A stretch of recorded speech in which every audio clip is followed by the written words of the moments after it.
special guest here with me, Naseem Shah alongside Ramiz Raja. We'll talk all about that later, but let's talk about Naseem's performance so far.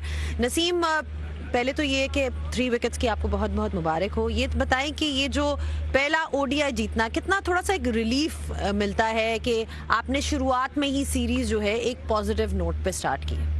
बिल्कुल important होता है series के start में. अगर आप अच्छी performance करो तो अपोजिशन ऑब्वियसली थोड़ी सी प्रेशर में आता है अगले मैच के लिए, और अच्छा स्टार्ट इम्पोर्टेंट है. तो अच्छा एक स्टार्ट हुआ और उम्मीद है कि इससे बेहतर क्रिकेट खेले और आगे जो 2 मैचेस है उसमें इससे बेहतर क्रिकेट खेल के सीरीज जीत. आप अपनी परफॉर्मेंस पे आ जाते हैं. आपकी 3 विकेट्स थी, you took 3 wickets today, and rhythm के बारे में बताएं थोड़ा सा, कैसा लग रहा है. ऑब्वियसली डिफरेंट फॉर्मेट हमने पहले भी डिस्कस किया था, T20s डिफरेंट होते हैं, ओडीआई क्रिकेट मुख्तलिफ है, तो आप कैसे एडजस्ट करते हैं फिर तीनों फेजेस में बॉलिंग करना, न्यू बॉल के साथ, मिडिल फेज में, डेथ पे, इसको कैसे आप डिस्क्राइब करेंगे? देखिए बिल्कुल, एक तो बहुत देर से बाद जब आप मैच खेलते हो तो ऑब्वियसली आपको एज अ प्रोफेशनल एडजस्ट तो करना होता है, और स्टार्ट में थोड़ा सा मुश्किल होता है, लेकिन आप एडजस्ट कर लेते हो. और मैं हमेशा जहाँ भी खेलता हूँ तो तीनों फेज में बॉलिंग करता हूँ, नए बॉल से भी और मिडल में भी और डेथ में. तो मैं इस चीज़ पे कोशिश करता हूँ और हमेशा डे बाय डे कुछ ना कुछ नया सीखते हैं, इम्प्रूवमेंट की कोशिश करते हैं, और जो भी टीम का हेल्प कर सके तो उसमें 100%. सबसे मुश्किल फेज कौन सा है? यू सेड यू बोल in all 3 phases with the new ball, या सबसे मतलब चैलेंज किस में आता है? डेथ पे आता है, मिडिल में आता है, या फिर नए बॉल के साथ? देखिए डिपेंड करता है. सम टाइम क्योंकि अगर जिस तरह आज का पिच था तो इस पे नया बॉल कुछ खास हो नहीं रहा था, तो हमारी ये कोशिश थी कि हम नए बॉल पे कम से कम रन दें, क्योंकि बहुत मज़े से बॉल बैट पे आ रहा था. तो इसमें आपके पास बहुत कम चांस होता है कि आप आगे पीछे बॉल कर लो तो आराम से चौका हो जाता है. और फिर डेथ में ऑब्वियस सी बात है, बैट्समैन यही सोचते हैं कि रन्स के लिए जाते हैं, तो आपको उससे आगे जाके सोचना होता है और अपनी बेस्ट डिफेंसिव बॉलिंग करनी होती है. तो आई थिंक ये है कि ओवरऑल आसान तो नहीं होता, लेकिन एज अ बॉलर आपको ये सारी चीज़ें देखनी. एक जो चीज Ramiz, I mean of course you can ask questions to him as well, but we need to touch upon closing out the games for Pakistan, because वो एक ऐसा एस्पेक्ट है जहाँ हम देखते हैं कि पाकिस्तान एक लग रहा होता है कि कंफर्टेबल पोजीशन में है, और उसके बाद अक्रॉस फॉर्मेट्स हमने देखा है, चाहे वो टेस्ट मैच हो चाहे ओडीआईस में, थोड़ी सी दिक्कत एंड में नजर आती. इसका क्या रीजन है? उसको कैसे इम्प्रूव किया जा सकता है? What's your sort of I don't know solution, और how do you look at this? मुझे कुछ आइडिया नहीं. ये सवाल इनसे पूछना चाहिए, क्योंकि ये उस डग आउट में होते हैं. हमारे लिए हमेशा हार्ट रेसिंग थ्रिलर एक प्रोवाइड होता है, और ये खासी देर से हो रहा है, मैं समझता हूँ. बट सबसे इम्पोर्टेंट बात तो आपने इनके बारे में की नहीं है. सबसे इम्पोर्टेंट इनकी जो कंट्रीब्यूशन है वो जो लेग बाय लिया और मैच जिताया इन्होंने. बॉलिंग तो की है. नहीं, पूरी बैटिंग भी अब कर, वही तो मैं कह रहा हूँ, अफगानिस्तान के खिलाफ मैचेस जिताए हैं. एक जो फीचर आजकल चल रहा है वो नसीम यही होता है कि डर लगा रहता है कि एक स्ट्रेट फॉरवर्ड सिचुएशन जो है ना, अभी खराब हुई. अंदर आप क्या समझते हैं कि क्या चीज़ ठीक होने वाली है? कहाँ पे पाकिस्तान टीम गलती करती है? आपकी क्या इसके ऊपर एक ऑनेस्ट टेक है?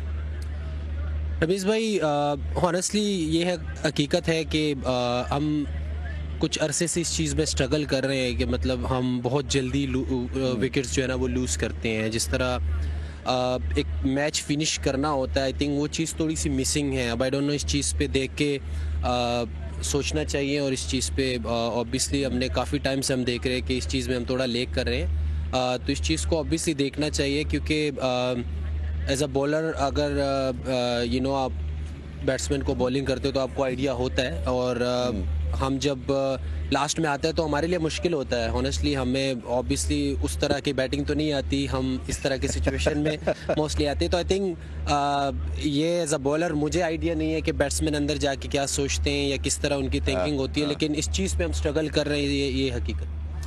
बिल्कुल, इसलिए कि अच्छी भली सिचुएशन थी. पहले रिजवान आउट हुए, उससे थोड़ा सा प्रेशर पड़ा, फिर सलमान अली आ गए, गलत टाइम पे आउट हो गए. सो आपके जो एक मैच विनिंग पार्टनरशिप थी वो एक दफ़ा तितर बितर हुई, उसके बाद फिर से प्रेशर क्रिएट हो गया. मुझे ये बताएं, जो जब देर के बाद आप बॉलिंग करते हैं या पाकिस्तान के लिए खेलते हैं, उसका कितना प्रेशर होता है? क्योंकि देखा कि नो बॉल्स भी होते हैं, एक रस्टी पना आ जाता है बॉलिंग में. आप क्या समझते हैं कि रिदम कई दफ़ा आपको दोबारा से डेवलप करना पड़ता है कम बैक्स में? देखो ऑब्वियसली जैसे मैंने बात की कि समटाइम थोड़ा सा मुश्किल होता है जब आप काफ़ी अरसे बाद आते हो और मैच खेलते हो, तो आपको सारी चीज़ें जल्दी से एडजस्ट करनी होती हैं क्योंकि आपके पास इतना टाइम नहीं है गलतियां करने की। तो ऑब्वियस ही बात है, उसका अपना एक प्रेशर होता है, लेकिन कोशिश यही होती है कि जो चीज़ें हैं जिस पे काम करना चाहिए उन सारी चीज़ों पे काम करके ऑब्वियसली आप आते हैं, और जब परफॉर्मेंस होती है तो वो सारी चीज़ें ख़त्म हो जाती है, फिर आपकी सारी चीज़ें अच्छी नज़र आती है क्योंकि क्रिकेट ऐसी गेम है कि सम टाइम सारी चीज़ें आप कर रहे होते हो, अपनी ट्रेनिंग सारी प्रैक्टिसेस आप कर रहे होते हो, लेकिन आपकी रिज़ल्ट उस तरह नहीं आते। तो एक टाइम पर ऐसा आता है कि आप खुद हैरान होते हो कि मैं जस्ट बॉल कर रहा हूँ अपने रिदम के साथ और मुझे विकेटें भी मिल रही हैं और सारा चीज़ हो रहा है। तो उस चीज़ में आई थिंक जितनी आप कंसिस्टेंट होते हो, कंसिस्टेंट आप खेलते हो, तो ये चीज़ें साथ आती है। लास्टली जाते जाते ये बता दें कि फिटनेस पे कितना काम हो रहा है on a personal level, because Pakistan team की जब भी बात होती है तो फिटनेस की हमेशा मेंशन होता है। ओवरऑल प्लेयर्स की मैं बात कर रही हूँ, बट खासी आप जो है किस तरह से जो है इम्प्रूव कर रहे हैं या बेहतर कर रहे हैं, because fitness is something which is always work in progress, मतलब कभी ख़त्म नहीं होती, हमेशा मज़ीद इम्प्रूवमेंट की जा सकती है। नहीं बिल्कुल, फिटनेस पे ज़ाहिर है अभी टाइम मिला था, फिटनेस पे काम किया, और अभी जिस तरह के डिफरेंट फॉर्मेट्स हैं, जैसे T20 से हमने चेंज किया, वनडे पे आए हैं, तो आपका वर्कलोड ऊपर नीचे होता है, और ऑनेस्टली स्पीकिंग जितना मर्जी फिट हो जाओ, इंजरी ग्राउंड में ऐसी टाइम पे आ जाती कि उसके आपके फिटनेस से ताल्लुक ही नहीं होता। मतलब आपको कई पैर मुड़ जाता है या कुछ होता है, तो स्पोर्ट्स में ये होता है, लेकिन हमारे यहाँ पे ये होता है, जो मुझे लगता है कि यहाँ पे इस चीज़ की अवेयरनेस नहीं है कि हर चीज़ को फिटनेस के साथ जो है ना वो जोड़ लेते हैं। समटाइम ग्राउंड की इंजरी होती है, आप डाइव मारते हो, आपके कंट्रोल में नहीं होता। दुनिया के फिट प्लेयर्स जो होते हैं वो भी इस तरह के इंजरी के शिकार होते हैं, लेकिन फिटनेस ये है कि आप 10 ओवर कर रहे हो, 15 ओवर कर रहे हो, वो किस तरह कर रहे हो, ग्राउंड में भाग कैसे रहे, वो चीज़ें मुझे लगता है ज़्यादा। बिल्कुल, थैंक यू सो मच, आपने टाइम निकाला to share your thoughts, and of course really well bold today, and we wish you luck कि आप इसी तरह जो है परफॉर्म करते रहें, एंड ऑफ कोर्स अब आप वापस जा सकते हैं और